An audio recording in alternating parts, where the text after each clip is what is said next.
এই যে ভাই, সাদমান ভাই কে? ওই যে সামনে আছে। আপনি কি সাদমান ভাই? ওই যে সামনে যান।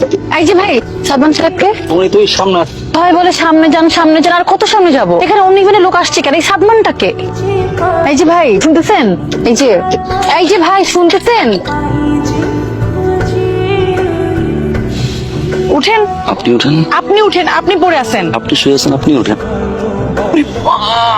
এই সমস্যা কি আপনার? মই তো ঢাকা থেকে করছেন কেন? আমি সরি, আপনি কি বেশি ব্যথা পাইছেন? এক কাজ করেন, আপনি মই নিয়ে দাঁড়ান, আমি ধাক্কা দিই, পরে তারপর দেখেন কেমন লাগে। মেয়ে পক্ষ? না। ছেলে পক্ষ? না। আপনি কে ভাই? আমি তিতির, ইভেন্ট ম্যানেজমেন্টের ওনার, আর এই বিয়ের পুরো কাজ আমি পেয়েছি। আমি কে? আমার তো সেটাই প্রশ্ন, আপনি কে? সালমান। আপনি সাদমান? আপনি ড্রাইভিং লাইসেন্স দেখাচ্ছি।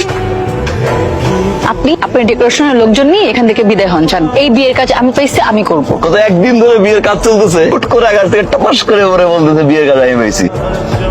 সাদমান ভাই, আমাদের মধ্যে একটা মিসআন্ডারস্ট্যান্ডিং হয়ে গেছে।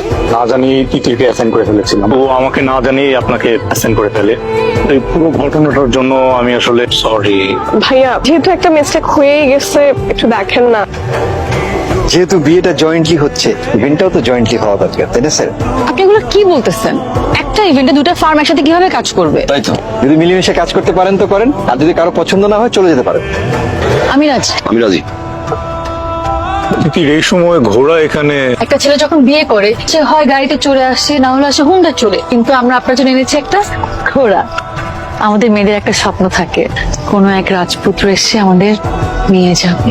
আপনি তো আমাদের রাজপুত্র, আপনার জন্য আমরা একটা ঘোড়া এনেছি। My god, you are a genius. Wow sir, wow, what an idea. রাজপুত্র আসবে ঘোড়ায় চড়ে, কিন্তু এই রাজপুত্র আসবে টাট্টু ঘোড়ায় চড়ে। Excuse me? টাট্টু ঘোড়া, এই ঘোড়াতে তো মাল টানে। বিয়ে বাড়িতে হাজার মানুষ থাকে, কেউ ছবি তুলবে, কেউ ভিডিও করবে। বিয়ে বাড়ির ভিতরে কেউ যদি ভিডিও করে পোস্ট করে আপলোড দেয়, টাট্টু ঘোড়ার পিঠে গাধা, এরকম ক্যাপশন দিয়ে, মানে হয় রাজপুত্র আসবে